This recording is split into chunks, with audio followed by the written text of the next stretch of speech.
Alrighty, so I'm going to make this most likely the last video for today. It's the end of the season against Denver.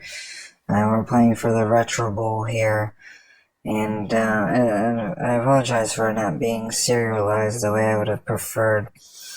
However, I am making some adjustments to make that a little bit easier. Oh, I don't like the way I cropped it, but oh well. I mean, it is what an interception.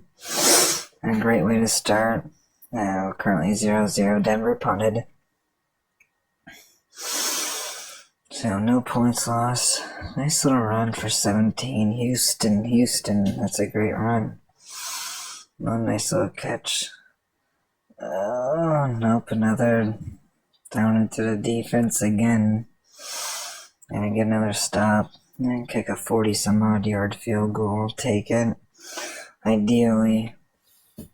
No points, I mean ideally, initially, is just not to turn the ball over, but maybe I can have a Tom Brady sort of situation here, where even though he makes a couple mistakes early, he always finds a way to get it done for his team. And we're going to make a scramble here, for 11 yards, first down.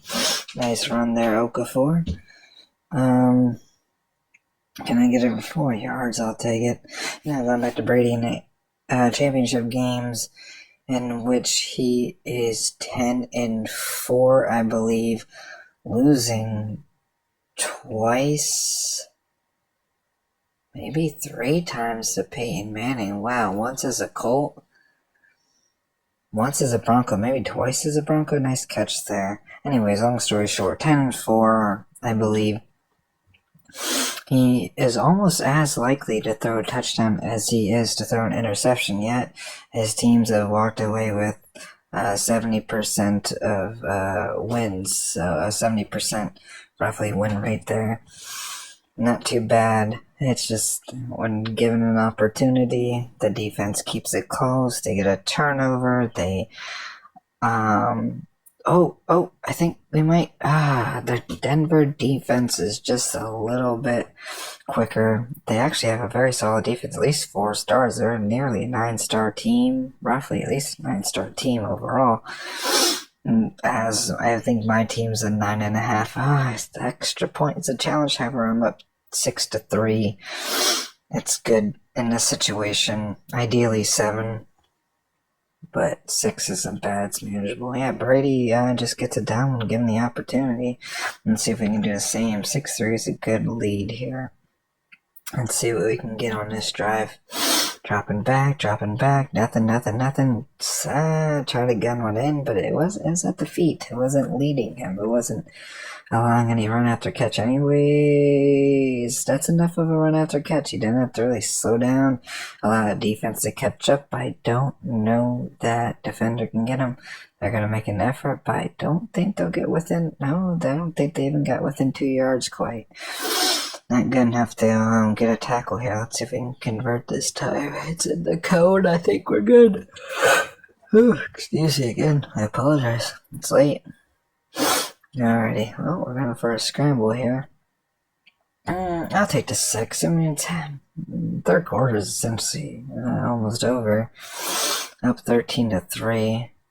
Can we get... That's another one. That's a nice little run after catch. Can we avoid? Yes, we can. Houston, look at you.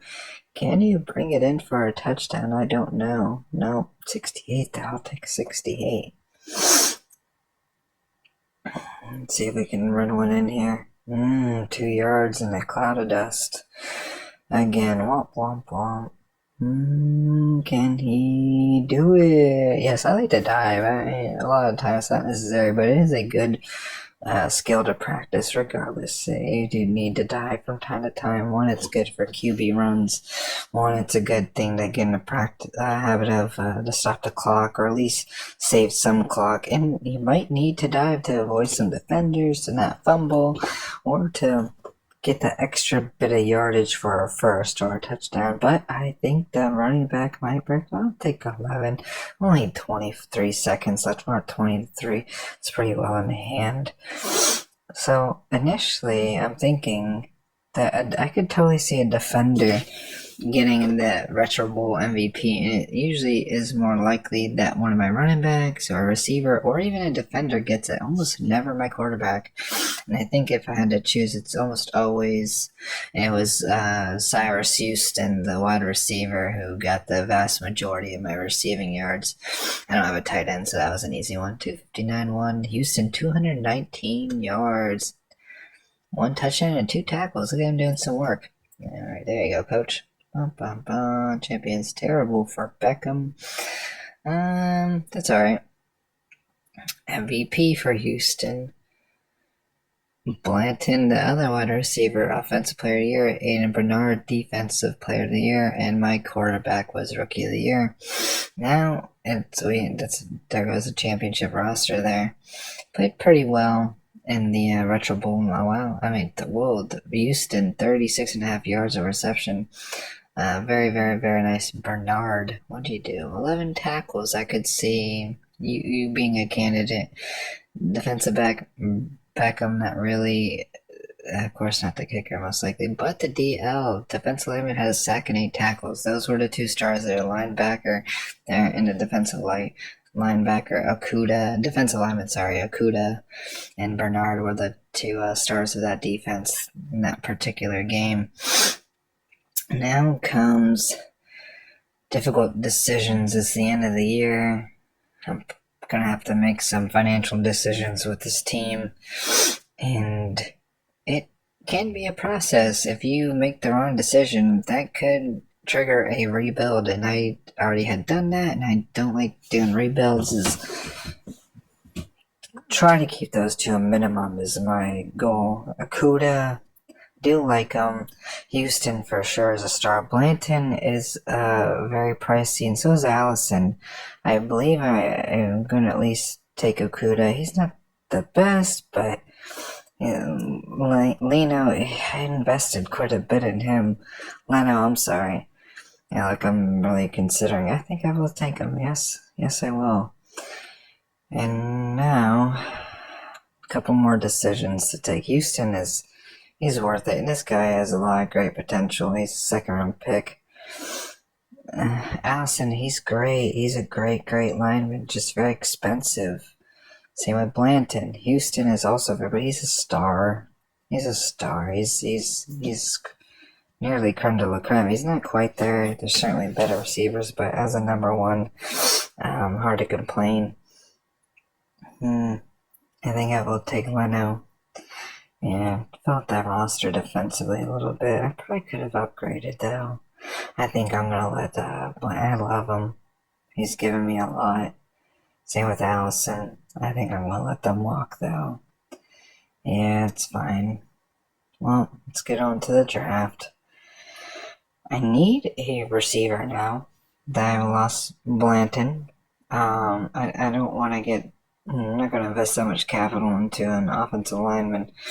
Hooper, solid. 2nd-round pick. I don't think you have a lot of potential, but the catching is a little bit too low. I typically don't.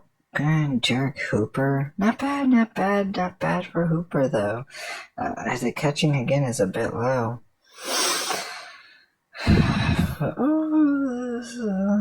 Avila is a lot of potential. It's Adam. I mean, he's young. I kind of cycle him out next year. Now I need an offensive lineman. I don't need a ton of...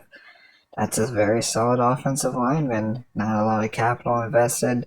Oh, I didn't notice his behavior, though. He doesn't have a great mood, but the overall morale of the team is pretty high. I can upgrade his